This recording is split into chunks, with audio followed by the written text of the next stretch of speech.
Sunday at Mike's here on Upstairs to the Right Music channel. Thank you so much for taking the time to watch this evening. If you're watching live tonight, appreciate you showing up.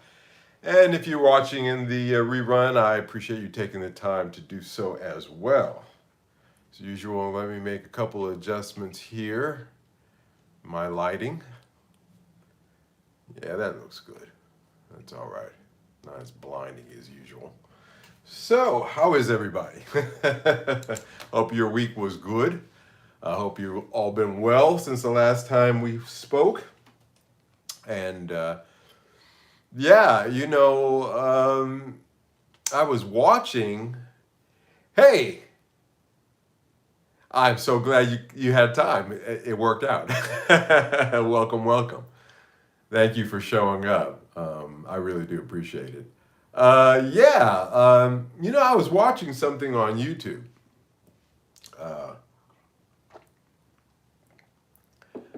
Hello, going well.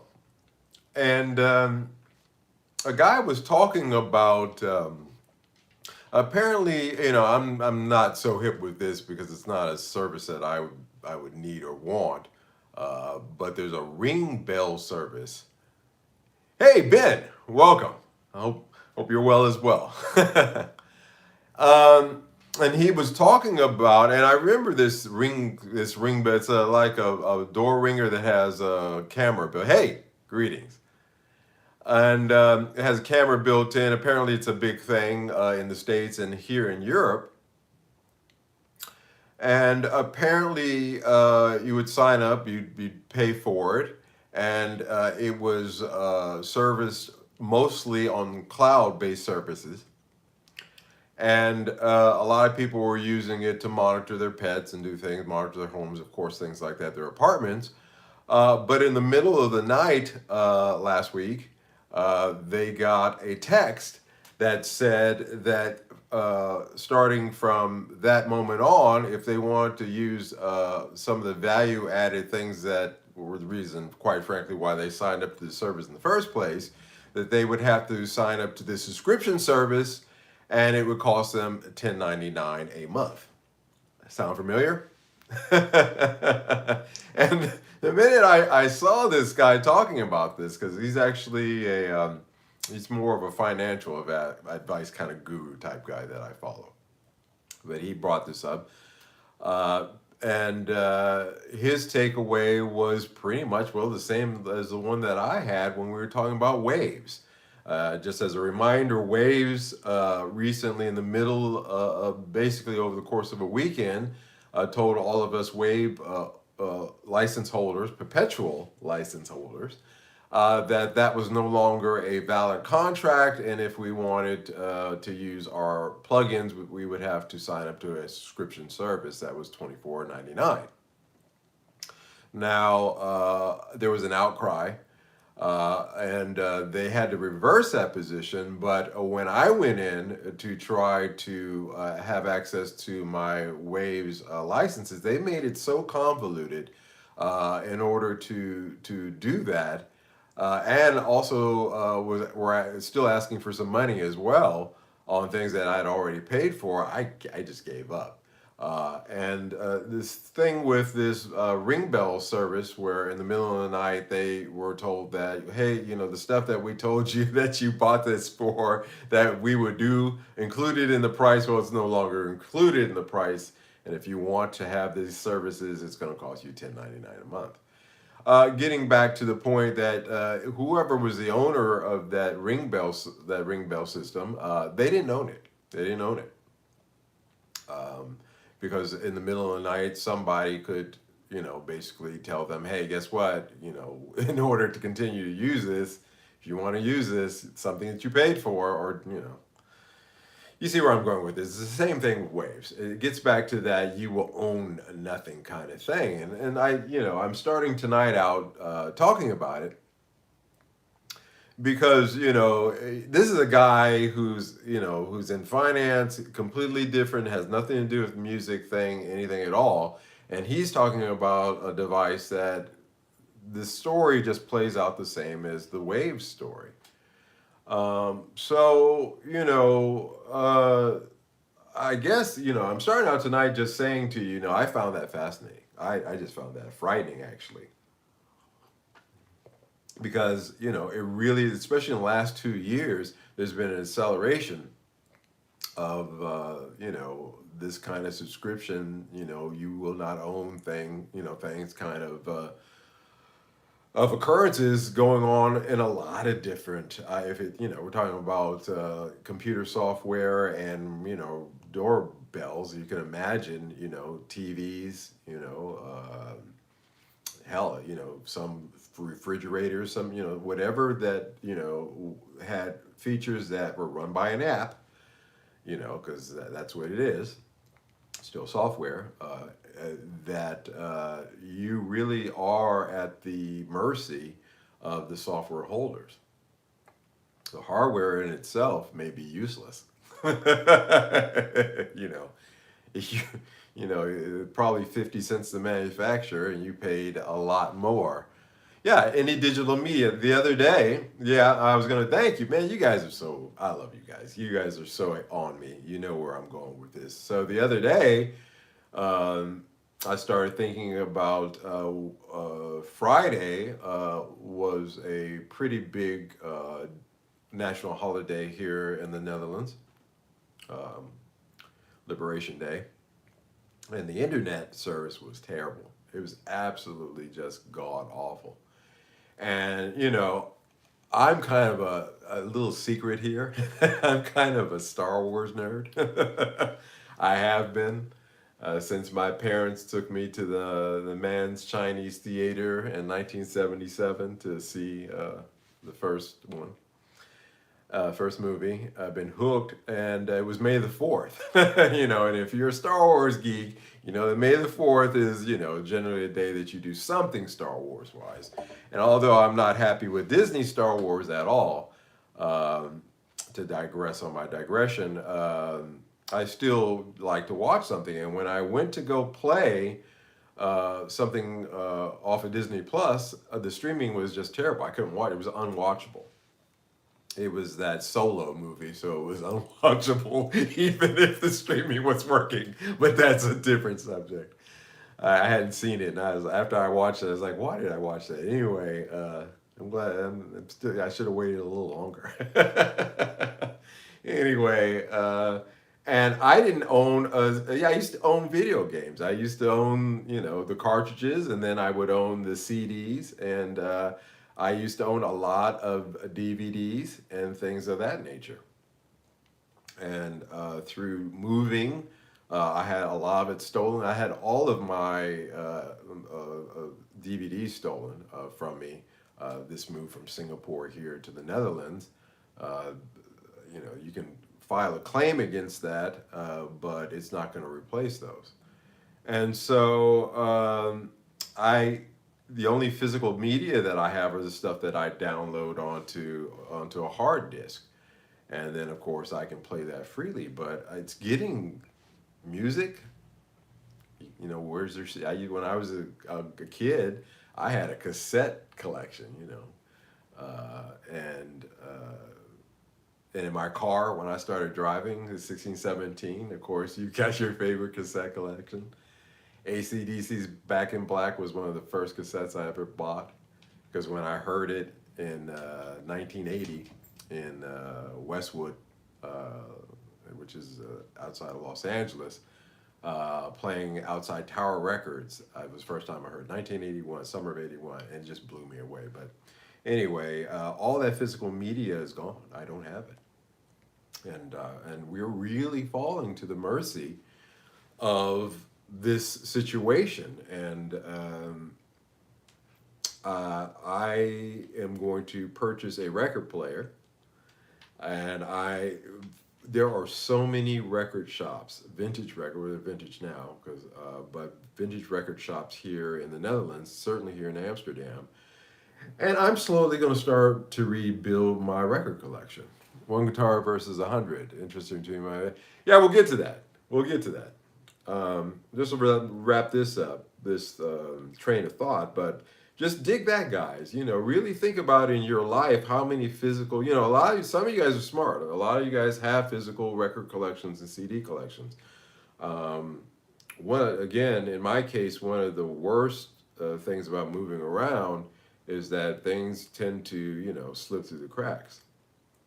And I'm finding myself in position again to want to rebuild that because, I look at all the areas where I've let that kind of slip, and not just music software, but in a lot of entertainment that I consume, it's not a healthy thing. So just a starting point for tonight.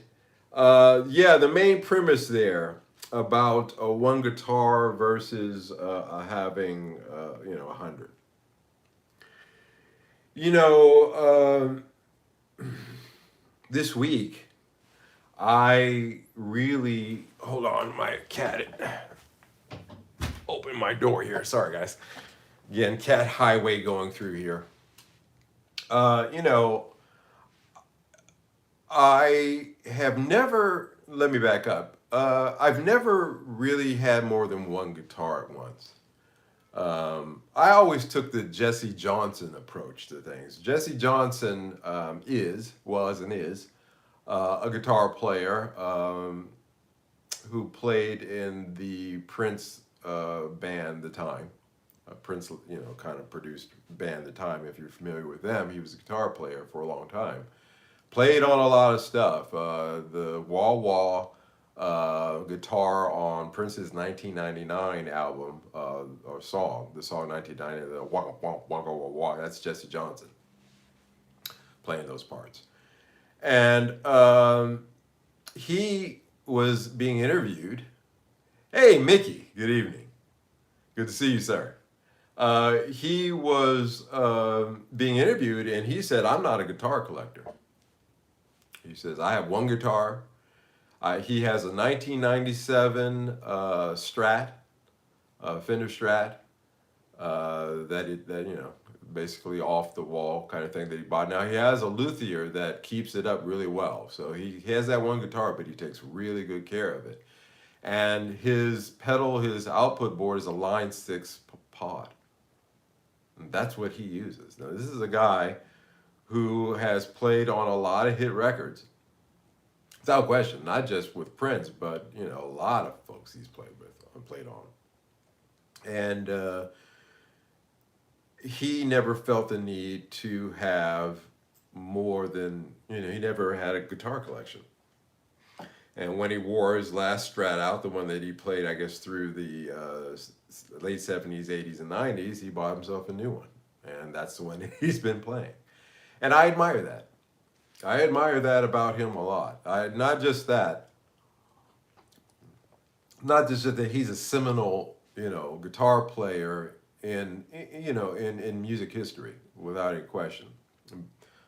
Primarily because of his association with Prince, but hey, everybody's got to get a break somewhere. But his philosophy of not having a guitar collection and not having that kind of thing, and I've kind of stuck with that. I myself, for a long time, as you know, I only had a Fender Telecaster made in Japan, and that's what I used for years. Then I started this quest for Les Pauls, and I've had several Les Pauls. I didn't bind with any of them. I've had 5 Les Pauls in that time. A few Epiphone Les Pauls, one I gave to my brother. And in that search to find the right one, inevitably those would disappear. They'd go away, looking for that next thing. And with this recent guitar that I got, and how it really is the synthesis of all the things that I was really looking for in an instrument, and how I just stumbled upon it, I started thinking to myself about that question. You've always been kind of a one guitar. I mean, I got my acoustic guitar. Of course, that's the oldest guitar I've had. I've had that for over 30 years now. But really, with electrics, I've always been kind of a one guitar kind of guy. So I say that, and my viewpoint on it, and you don't have to share this philosophy. Some guys, to take the obverse argument, would say, well, I have to have a guitar to do this, or maybe I feel like something jazzy, so I want a jazz box, or I want to rock out. So sometimes I want a Strat rock it out, sometimes I want a Les Paul rock it out, and so I wanted to have that variety. Now I've seen that, of course, with professional recording studios that had equipment that you could rent out for your sessions. They had a variety of guitars for that very reason. A lot of rehearsal halls that I worked, uh, that I rehearsed at with my band in Tokyo, I never really had to bring my instruments because you could rent just about everything you wanted from them, and they had some nice stuff. Uh, so I understand that flavor kind of thing, but my counter to that is an intimacy thing. See, I still really, I still really believe that, you know, it takes an intimacy with your instrument, how it is, working with it, sitting with it, playing with it, strumming it, knowing its strengths and its weaknesses, uh, and that takes time. I don't know how I could do that spread across several guitars, and that's just me, of course. But honestly speaking, I don't have the capacity to do that. I've got, guitars here sitting behind me and they're in their cases and they will remain into their cases until their fate is decided. And I always gravitate towards one. And, and everything else goes to the wayside. I felt that way about the Epiphone 59, which was sold this week. It did go this week. I had that guitar for over 3 years and got a lot out of it. But like I said, I found something that was the synthesis of what I wanted, the best of both worlds in terms of a Gibson and an Epiphone. Somebody out there actually made it. I didn't have to go have it made. And so again, that's and sometimes that happens. You just fall into that, and it was meant to be. And when it sits in the corner where I had my Epiphone for almost 3 years, 3 years or so, sitting there, when I look over, it's like it's been there all the time, you know. And so that's a good thing too. I bonded with it, and I have to bond with it with an instrument, because then it has to talk to me, because there's a lot of songs there. What am I gonna write on this one? What songs does this? I kind of approach it from that viewpoint. How many songs can I get out of this one? And that's for real. I really do think that way. So I understand. On YouTube, the visual thing, it always looks cool, as I said before, to have the wall of guitars behind you. But I do believe if you were to ask most of those guys that have those wall of guitars, do you really play all of them? Most of them would say, nah. I play this one, or I got a Schecter, or I've got a Dean. I'm going to talk about Dean here a little bit in a minute. Dean guitars. That's the one that I play. All the other ones, and yeah. So that's my premise behind tonight's statement opening show, or kind of thesis, is that one guitar is better than having 100, or even I'll narrow that down. It would be better to have one guitar that you really like, that you love, than to have four, like one. And let's put a price on it. It could be a $3,000 guitar, or it could be a $500 guitar. But if you had four $3,000 guitars, and you kind of gravitated towards that 500 one, what does that really mean there? And that gets to another topic, well, on the same main vein, but that I'm really learning about judging guitars with my hands and not my eyes. Because of all the Gibsons, because of all the guitars that I have gone through. And a lot of them I've documented here on this show. And of course my travels through Asia and all the guitars that I got a chance to play there, top shelf ones in Japan, not so top shelf ones in Indonesia and some of those other places that I went to. But I really have learned what a quality guitar feels like. You could blindfold me, and I could feel through it, and I could tell you, now I feel confident about making that kind of statement. And so I've learned how not to judge a guitar with my eyes so much, but with my hands. And that's a great thing when you can, hey, greetings, thank you for showing up.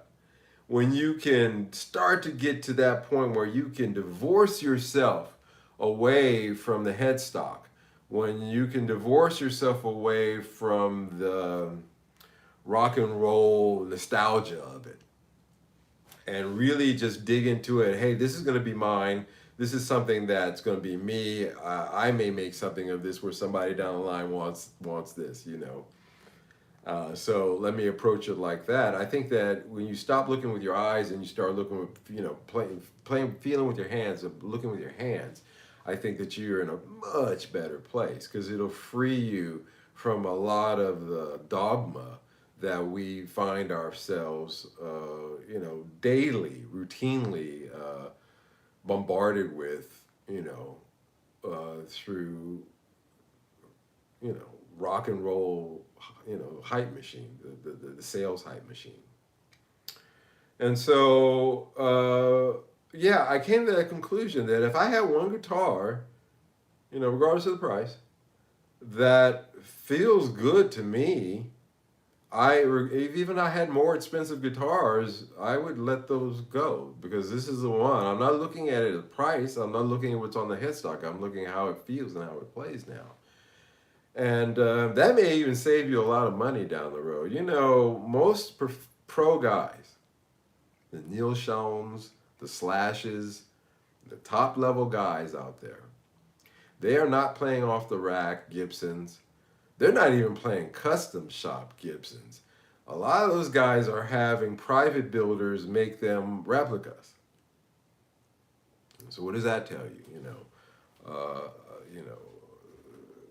I'll let you chew on that one yourself, what that means, what that really, and that's a fact of the matter.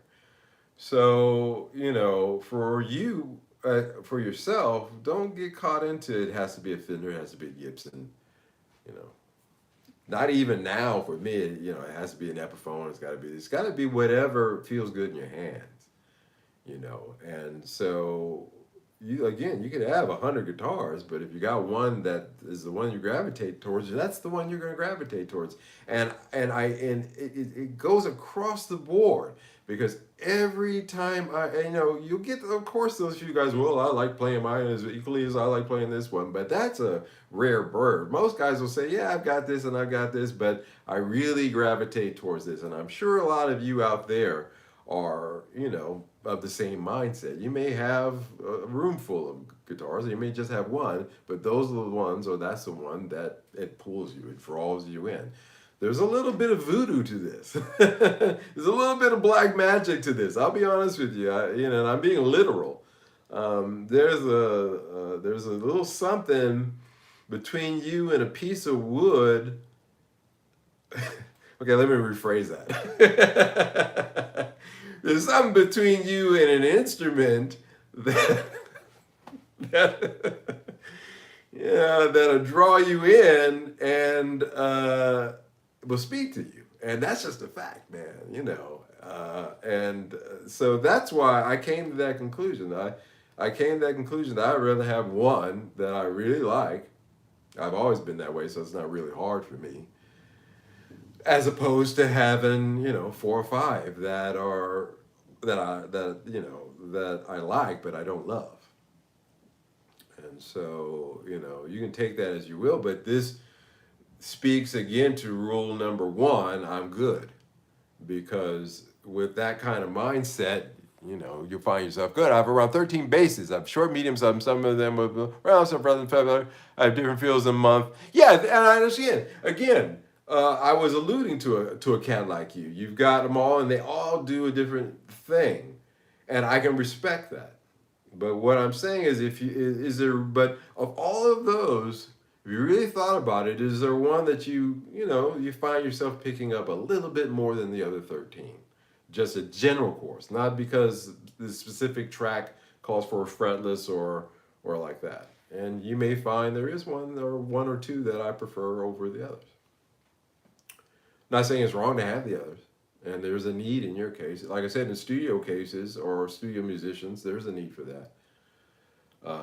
But for the home enthusiast or the small home studio guy, you might want to say to yourself, hey, as a guitarist, my number one goal is to find my sound. Well, how do I do that? Well, I identify what that sound is, what kind of equipment will achieve that sound, whether it's a little or a lot, hopefully a little. And then you start to go from there. And then you on that adventure through life, and it is a life adventure because I've been doing it since the first time I stepped into the Guitar Center at age 14. And that was 40 years ago, over 40 years ago. I always try one or two, even if I always play one or two, even if you play one or two. Yeah. And those are the one or two that you gravitate towards it. But since I was 14, I've been on this trip, and I just recently, I say I'm not interested in Gibson anything, and there's a reason behind that. It's not a boycott. I hate Gibson. And, because they own Epiphone, which I do like. I do like Epiphone guitars, so that would be kind of stupid. No, that's not why I say I'm not interested in Gibson anything. I feel that getting a Gibson now is the easy path, and not maybe always the correct path. That maybe sometimes, you might want to go out there and float around and see what the alternatives are, and you may be pleasantly surprised. So that's my thing with Gibsons. Now, change the conversation a little bit here, but tied in there, I was talking about Dean guitars. I have an opportunity. Well, not an opportunity. I am currently involved in a auction. I found an online auction site here that once or twice a month they auction guitars off, and I'm interested in that because, as you guys know, I move a lot of guitars through here, and so that's something that's interesting to me. And I came across a guitar that I always didn't know that I always wanted. Does that make sense? I found a guitar that when I saw it, I said, you know what? That's kind of cool. It's nothing that was, talk about something like that, 339, talk about that was maybe because of the 335, I may have been interested as a result of that. Hey, what's the 335 a little small? Because the 335 is just too big for a guy my size. So there may have been a reason behind that. But with this one, this really draws all the way back to the late 70s for me, early 80s. And it's the Dean Cadillac, the 1980 Cadillac. And if you guys are familiar with that guitar, it's like a Les Paul, procreated with a flying V. And somehow and a Strat got thrown in the mix in there. These guitars were produced by Dean USA back in the 70s and early part of the 80s.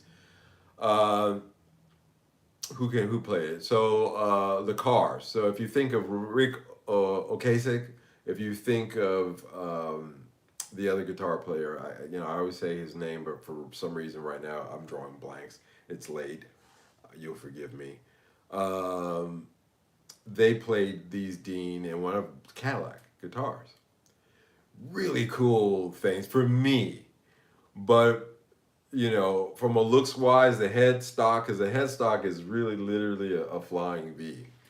It may turn off some people, but I was involved. I am involved. It's still going on. Actually, it's a bidding thing that's going on until Thursday, and so I'm bidding on a Dean Cadillac 1980. Now, by the way, this is not an original. This is not one of the ones. Hey, hello, welcome, welcome. Thank you so much for coming. I'm talking about an online auction for a Dean Cadillac 1980. You guys can look it up. Dean Cadillac 1980, if you're not familiar with those. You guys should be. Everybody should know Dean guitars pretty well out there. But no, this is not one of the original ones from the 79-80 period. This is actually a reissue that was made in India. And I did a little bit of digging, as I do, and I found out that even though it's a reissue, these things were snapped up. They came out, they were out even up to about 2 years ago. And because Dean lost the lawsuit with Gibson, they'll never be produced again. But they are. Oh, you want to go out? You can go. I'm sorry, guys. Cat Highway. Go on. Go. All right. Sorry, guys. Cats come first. But they produced this guitar for a short while, up to about 2 years ago. And really something that I would not normally have on my radar.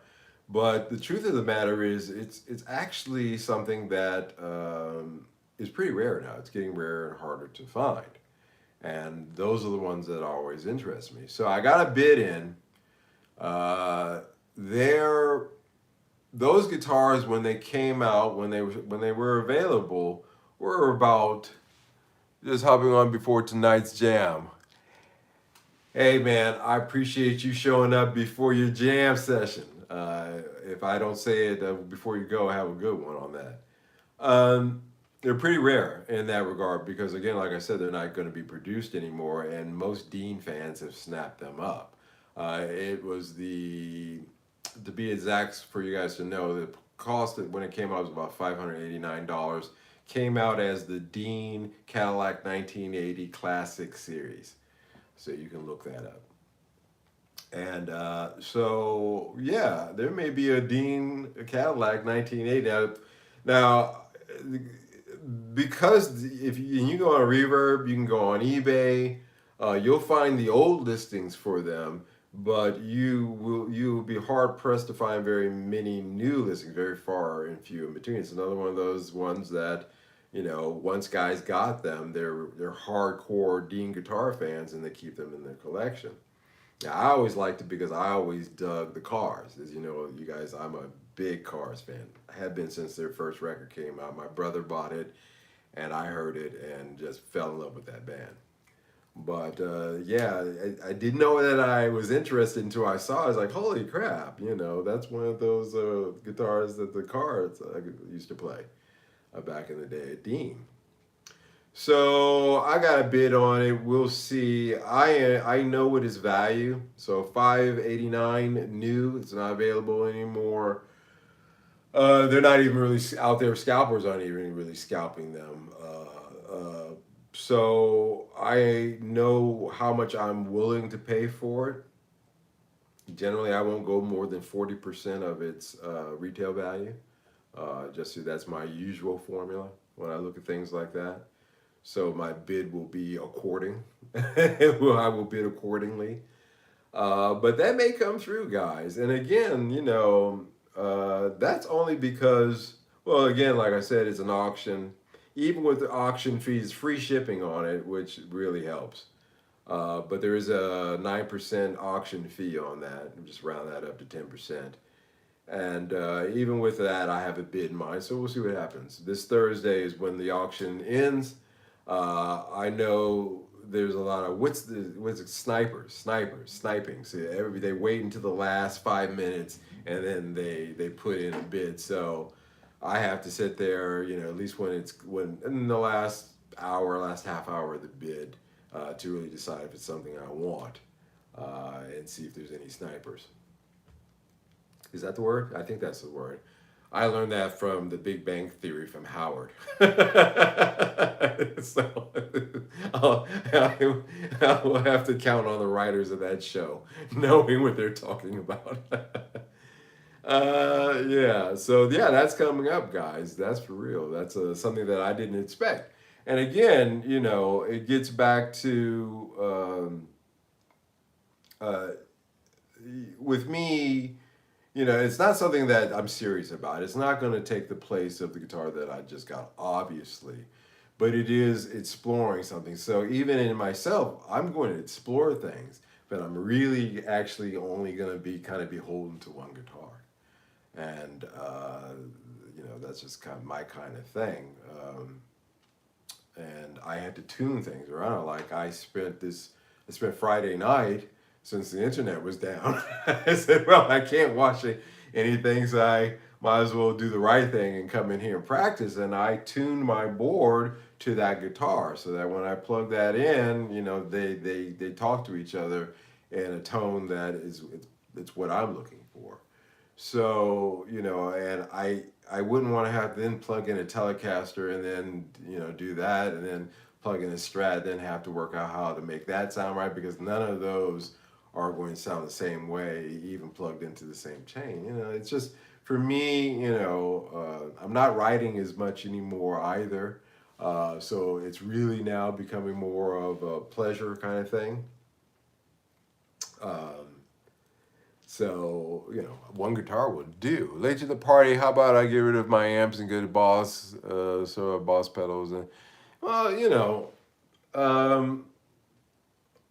I said last week or so about amps. I would never get rid of amps. I mean, if you got 2 or 3 amps, sometimes I like one more, so I go looking for multiples in there, but with 3, yeah. Well, pedals is a different story. Don't talk to me about pedals. You guys know that I got a pedal issue. I got a problem. I'm one of my problems is pedals. I'm surprised I've narrowed it down, that I've traded in so many of them. I'm proud of myself that I kind of cut free a lot of the excess. But pedals, those I'll indulge in freely because you have to. Guitars, I'm not so much. I don't feel the same way about. I don't have that same kind of need or desire. I really am a one guitar kind of guy. And I'll play the crap out of it, and I'll use it. And then if something comes along that when I touch it, I feel, hey, this is a better thing than what I have, then guess what? I don't get attached emotionally either. What is your practice routine? Do you focus on certain things? My practice routine, guys, is really funny. If you go on, as you guys know, if you go on Spotify and you look up Mike McWilliams, you'll see that I've got 4 or 5 full albums up there for your listening pleasure. And one of the things that scares me the most is that I forget how I played something. Like, for example, for my regular content show, my weekly YouTube channel show, reviewing stuff, the opening crawl is a song I wrote called Monica Butterscotch. It's on not this last album, but the album before. And I dragged my pedal board to a recording session last week, and they said, no, just try reCue it. Yeah, going direct, man. A lot of cats like to go direct now. I to be frank with you, and whenever I recorded in the studios back in LA, we always went direct. We had a direct box. And then sometimes, we'd feed it back through an amp. We'd reamp it. There's a lot of things you can do after that. But I forgot how to play that song. So what I do for my practice, I'll go through, I'll put on one of my old songs, and I will sit there and remind myself. I'll play through the whole song and remind myself, how did I play it, or the solo, how did what did I play on? Remind myself what I did it, and that's enough practice for me because I'm achieving a couple of things. I'm keeping my chops up. Because the recorded stuff is where I'm playing at my best. So if I can keep my chops up to that level, then I'm doing okay. The second thing is that I'm remembering what I've written, and I'm keeping that fresh here. If there ever comes a day where I get off my ass and decide to perform somewhere, I can instantly pick up a guitar and I can cut through a couple of my tunes, which is important to me. Of course, I know cover songs, but I'm not getting paid to play somebody else's song. I'd rather play my own, but that's just my own issue. And so yeah, that's my practice, and that's where. Or the only other thing I'll do is I like to listen to music when I'm not writing music. When I'm working on an album or something like that, I don't like to hear some music because it distracts me or may take me out of where I'm at. But in these in between times, which are getting to be thankfully a lot more these days, where I'm free from that kind of thought process, I listen to music. So I'll put on, like You Shook Me All Night Long, and on YouTube, and I'll sit in there and I'll watch that, and I'll say, wow, I know it. I'll grab for my Les Paul and I'll sit there and I'll play along with it, and that's kind of good too. See, a lot of that stuff is about timing. If you notice, even with my recordings and playing along with YouTube, I'm keeping a timing. Timing with practice is your key goal. Of course, you're gonna learn chords. You can pick up chords anywhere. I learn new chords. I'm learning new, so I'm picking them all over the place. Chords is one thing, but what you're really doing is you're working on your timing and your rhythm.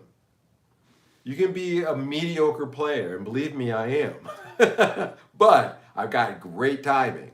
I'm in the pocket. I can play in pocket, and when you play in pocket, and you can put a little bit of, a little spice on it, then you're all right.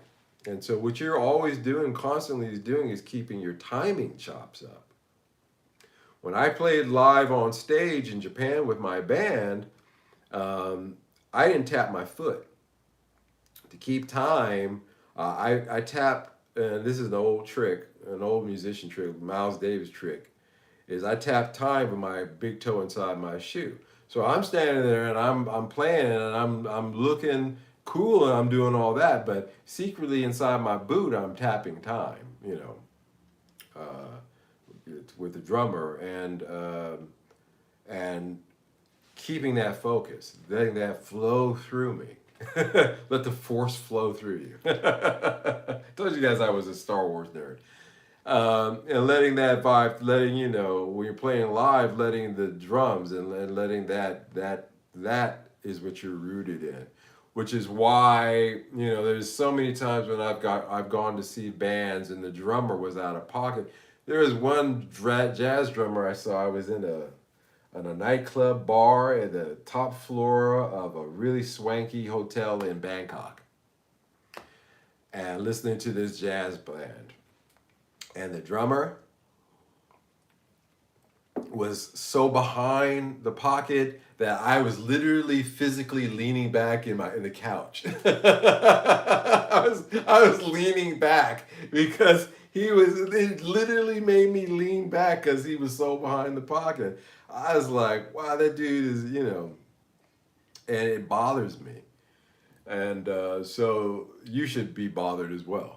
You should always be thinking about that. That's your practice goal, is your timing. And that's regardless of whether you're playing classical music, Baroque music, or whatever. If you're playing jazz, if you're playing rock, if you're playing, whatever. It's about your timing.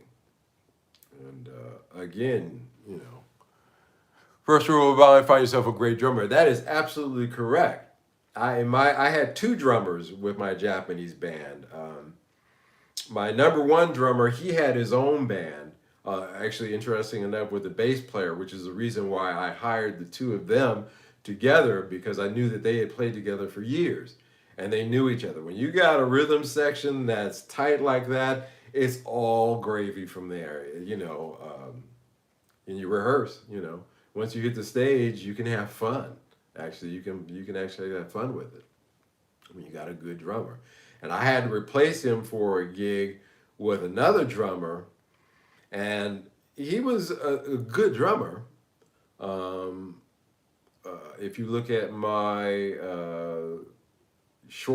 my YouTube short where I'm playing guitar for the song "Lovely Fool," that's the drummer, my replacement drummer. He was an okay guy, but I couldn't get with him. There was just something about, I don't know. But my regular drummer, perfect. Perfect understanding. So yeah, rhythm section, really important. First rule of band. And that's why drummers can be dicks, because they know it too. Oh, really? Try to go on, without me and see how that goes. Pull out, I guess you pull out a drum machine. Greetings from the UK. Our drummer is a beast with great time and pretends to be over elaborate. Yeah, well, of course, drummers like to drum. So, you look at Bonham, John Bonham. Now, this guy came from, the reason that they say there's a tie-in between rock and jazz is because of drummers like John Bonham. John Bonham was a real devotee of 50s Gene Krupa style drumming, and so yeah, they're gonna got cats like that, and then that. So there, yeah, that kind of philosophy, of course, played through every drummer since, it seems. Meditate has a great basis about foundation. Everything fails. Yeah, you got to have a good bass player. I was a bass player sometimes. I had to play bass. I had to play whatever the situation called for. And I tell you that I approach every instrument like an actor. Bass super important also, yeah. When I go into a role, when I play bass, sometimes I'll be thinking about John Entwistle from The Who. Or I'll be thinking about Prince. Like, how would Prince play the bass? And I'll kind of try to assume that kind of character. And that's another thing, is once you learn that, then you start saying, okay, your character and kind of starts coming through what you play as well. And that's the other thing that you're doing when you're rehearsing, is you're soaking in these influences, and these influences go inside of you, and somehow or another, if we ever had to rehearse with no bass, it sounds lame and empty. Your keyboard player, if you have a keyboardist, then he's being lazy. The keyboardist should be doubling up on the bass parts, without any question. My keyboard player, the reason we didn't get along, he got pissed off at me all the time because I told him, I don't want to see you stand, because I'd look over, and when there was a part when he wasn't playing anything, he would literally just stand there, and I said, I don't want to see you standing there. I said, double the bass parts. I said, split. You have a Nord synth, split it, put whatever you're playing up here, and down here put a bass, and I want you to double what Yusuke's playing. And so you can get away with doubling. I played gigs where we didn't have a bass player, and I had to play keyboard. I played the bass. We did that at all those small club gigs with me as a piano player and a female singer or a male singer. Those were the kind of gigs we had to play. I had to play keys, and I had to double up on bass. So yeah, there's a way around that, but try doing it without a drummer. That is where you will run into issues. Yeah. It's just like I said, drumming, unless you're hip hop, and you got a DJ, you're kind of hurting there. Yeah, but drummers know it too. They can get away with it because they're key, and finding a drummer. Bonham, speaking of Bonham, he was a great drummer. People loved him, but he was fired from almost every band that he played in before he hit Zeppelin. Again, a lot of that was overplaying. But somehow or another, Jimmy Page, being the producer, was able to rein that in. And sometimes, like on Moby Dick, just say, hey, you know what? Go ahead, go for it. And so let him express himself, at least, somewhat. And so that worked for them and it worked for us because we, 50 years later, can still enjoy that. But yeah, dig that. So just to talk about rehearsing, that's my approach. I don't sit there, and play the spider scale or the pentatonic, run it up and down. You know,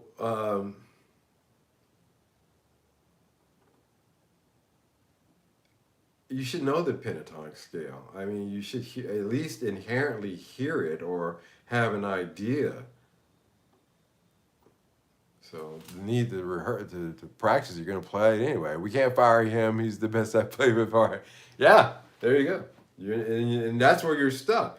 And again, that's the power of a drummer because they can make or break a band. At least they used to.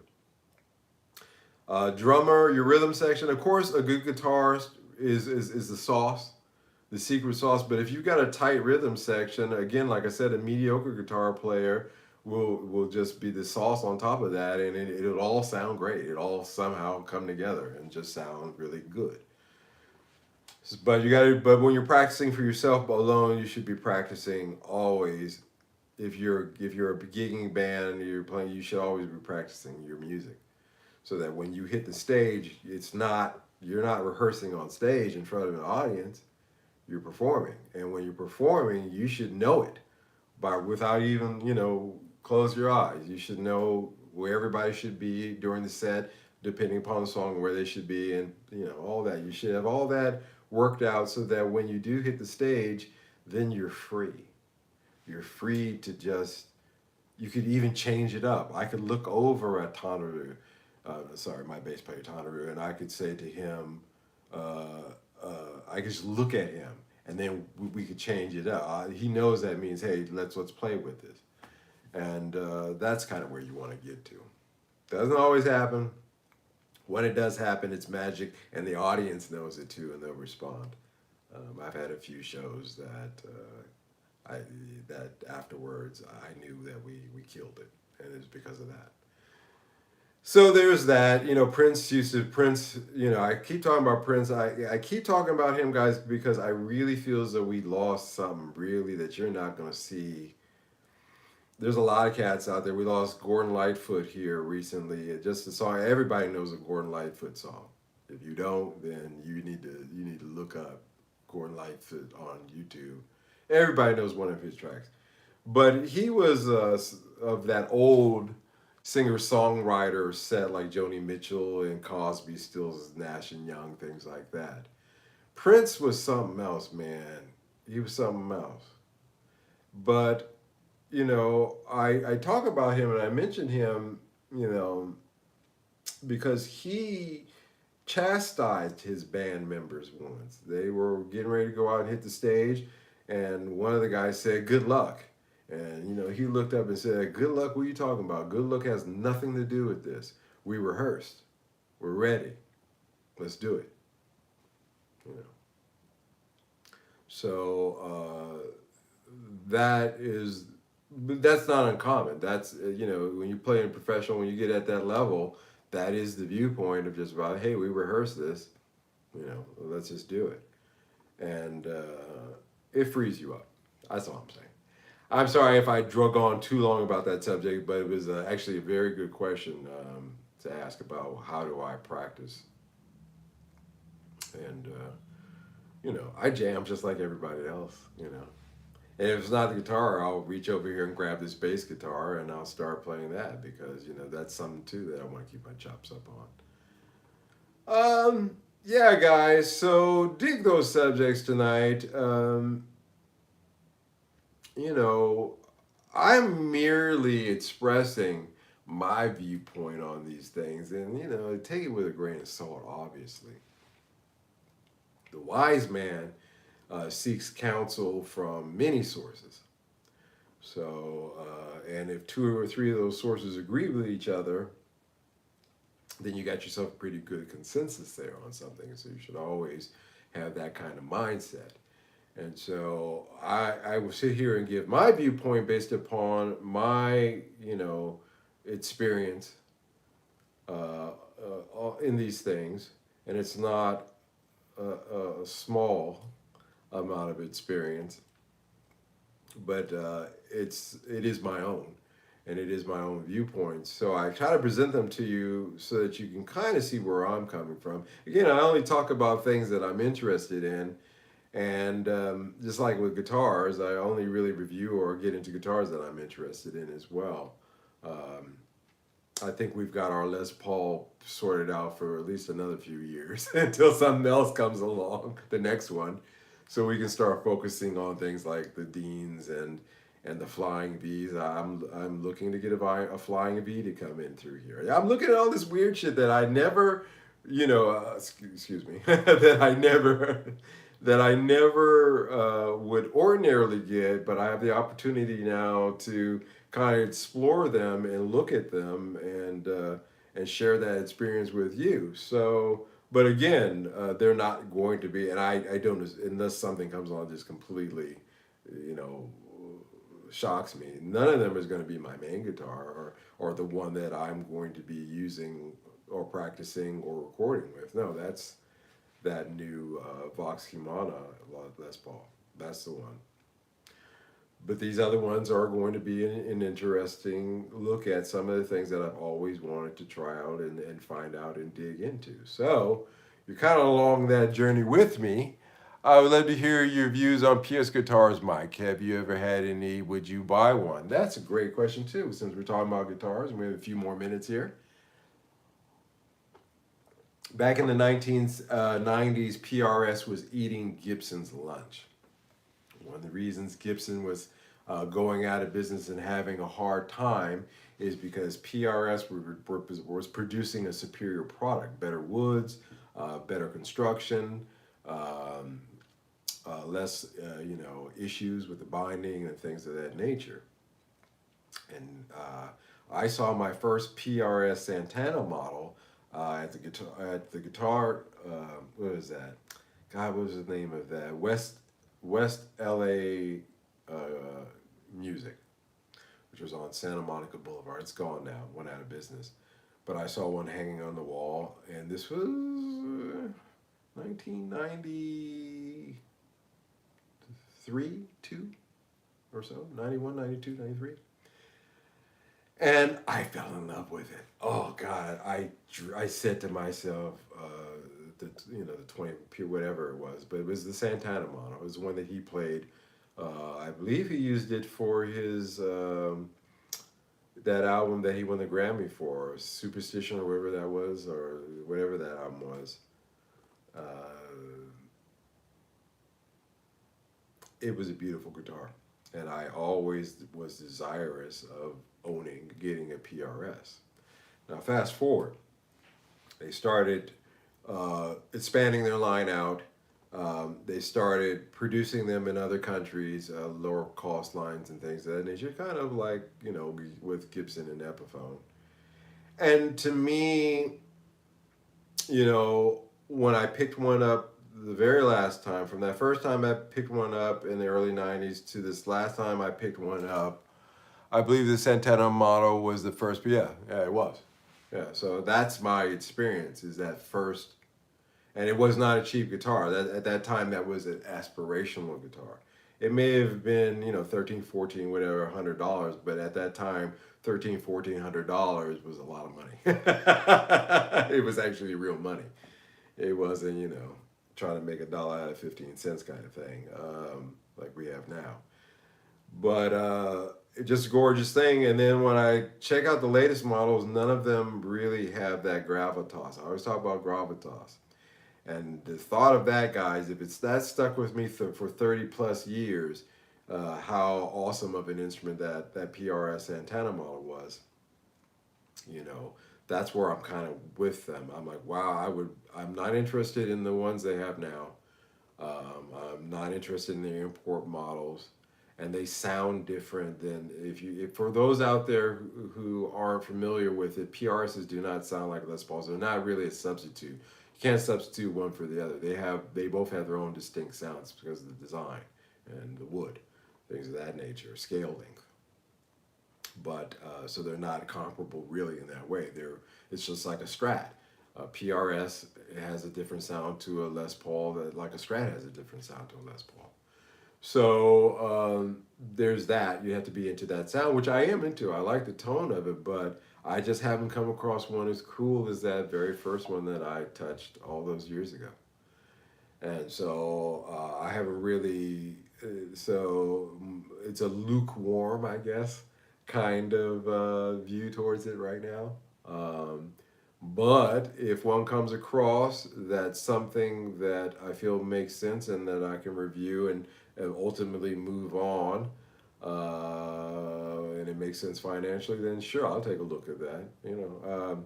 Like I said, I think the theme for coming up here on this channel coming in the coming months is to take a look at all the odd stuff that Mike, through his years looked at but never touched. Well, now I'm gonna buy them. Starting with this Dean, if I win this auction. Like I said, I'm not gonna. I know how much they're worth. They are rare, so it may get bid up. I may luck out and get it at a price that makes sense. That if I do want to move it on to a collector, I can do that and walk away healthy.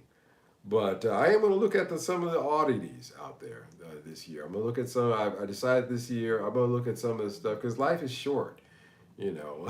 I decided because I think, hey man, let's look at some of the stuff that you always kind of wanted to look at, but you never looked at because it wasn't something that you took seriously. Well, let's look at it.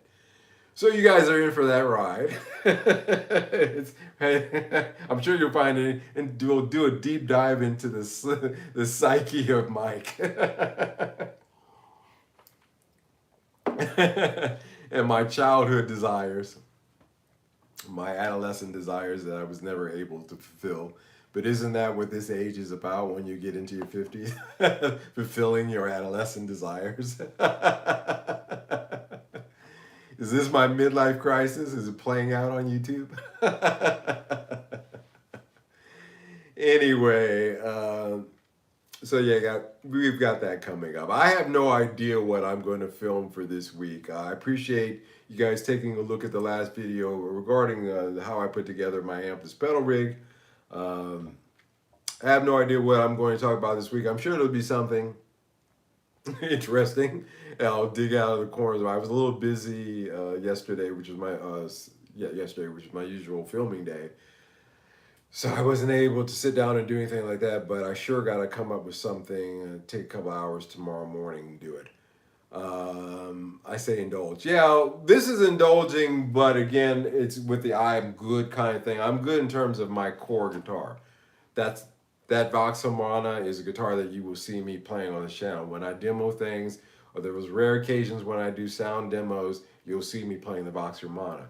And unless it's a specific guitar that I'm playing with, I don't even like doing that because I told you guys, sound demos on YouTube is pointless to me. I was listening again to Pete Thorne, and he was demoing something, and for God honest, I couldn't hear a difference. Well said, Mike. Opening my 50th episode, I have zero patience left with nobody wants to step on it. Yeah, man. I'm good as far as that. I'm now indulging, but I have, of course, YouTube and you guys to share those indulgences with. But they're thoughtful. They're not thoughtless. I'm not just arbitrarily going out and buying anything, but I really am deep diving into some of the stuff that as a kid I was interested in. And so we shall see that coming up. Yeah.